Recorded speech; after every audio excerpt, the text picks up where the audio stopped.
Hi friends, அனைவருக்கும் வணக்கம். இப்போ பாருங்கள், இன்றைக்கி பரணி தீபம் வீட்டில் ஏற்றிடலாம். அதுக்கு ஃபஸ்ட்டு நான் தாம்பாளத்தை நல்லா க்ளீன் பண்ணி பொட்டு வச்சு சின்ன சின்ன குட்டி கோலங்கள் 5 கோலங்கள் போட்டு 5 தீபத்தை நான் நெய் விளக்கு இப்போ ஏற்ற போகிறேன். நெய் விளக்கு ஏற்றி இன்றைக்கி பரணி தீபம் ஏற்றியாச்சு. அதே மாதிரி 2 விளக்கு வாசலில் ஏற்றினோம்னா தெற்கு பார்த்து வாசலில் ஏற்றுனா அதுதான் யம தீபம். இது பரணி தீபம் அப்படிம்பாங்க. இந்த பரணி தீபம் கார்த்திகை திருநாள் முதல் நாள் தான் இந்த பரணி தீபம் ஏற்றணும். அதுவும் நெய் விளக்கு ஏற்றினால் இன்னும் நன்மைகள் உண்டு. அதனால்தான் பரணி அன்று நெய் தீபம் ஏற்றுறாங்க. இந்த பரணி தீபம் ஏற்றி எங்கள் வீட்டில் முடித்தாச்சு. இந்த வருஷம் நான் கார்த்திகை தீபத்துக்காக விளக்குகள் வாங்கியிருக்கேன். அந்த விளக்கு எப்படி இருக்குன்னு இப்போ இந்த வீடியோவிலேயே கையோட நான் உங்கள்கிட்ட ஷேர் பண்ணியிருக்கேன்.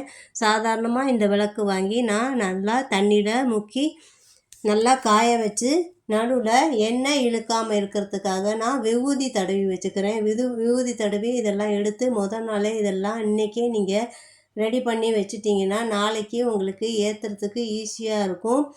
இதில் ஒரு சில டிப்ஸு தான் நான் உங்கள்கிட்ட இந்த வீடியோவில் பகிர்ந்துக்க போகிறேன். எல்லா தீபத்துக்கும் நீங்கள் இந்த மாதிரி விபூதி தடவி நீங்கள் வச்சுட்டிங்கன்னா அந்த விளக்கு ஊறிக்கிட்டு இருக்கும்.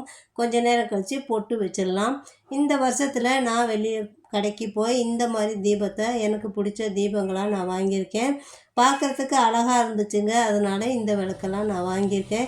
இந்த அகல் விளக்கு வெளியில் வாசலில் ஏற்றி வைக்கிறதுக்கு அணையாமல் இருக்கிறதுக்கு ஈஸியாக இருக்கும். அதே போல் எனக்கு ரொம்ப பிடிச்ச விளக்கு குட்டி முறத்தில் இந்த அம்மனோட இருந்த இந்த விளக்கு ரொம்ப பிடிச்சதுங்க. பார்க்குறதுக்கு அழகாக நல்லாவே இருந்ததுங்க. அதனால் இந்த விளக்கு நான் வாங்கியிருக்கேன். இந்த விளக்கு உங்களுக்கு பிடிச்சிருக்கா எங்களுக்கு கமெண்ட்டில் எங்களுக்கு நீங்கள் சொல்லுங்கள்.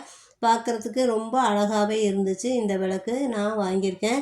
இதை நான் நாளைக்கு ஏற்றி அதை நான் வீடியோவை போடுறேன். இது கிச்சனில் ஏற்றுறதுக்கு அந்த விளக்கு நல்லாவே இருக்கும். அதனால தான் அந்த விளக்கு நான் ஏற்றிருக்கேன். மங்களகரமாக இருக்குங்கிறனால. இப்போ பாருங்கள், இதே மாதிரி நீங்கள் எல்லா விளக்கையும் தடவி எடுத்து நாளைக்கு பொட்டு சந்தனம் எல்லாம் வச்சு எடுத்து வச்சுக்கோங்க.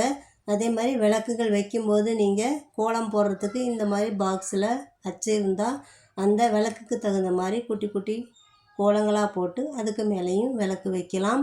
வீடியோ உங்களுக்கு பிடிச்சிருந்தா லைக் பண்ணுங்கள், ஷேர் பண்ணுங்கள், சப்ஸ்கிரைப் பண்ணுங்கள்.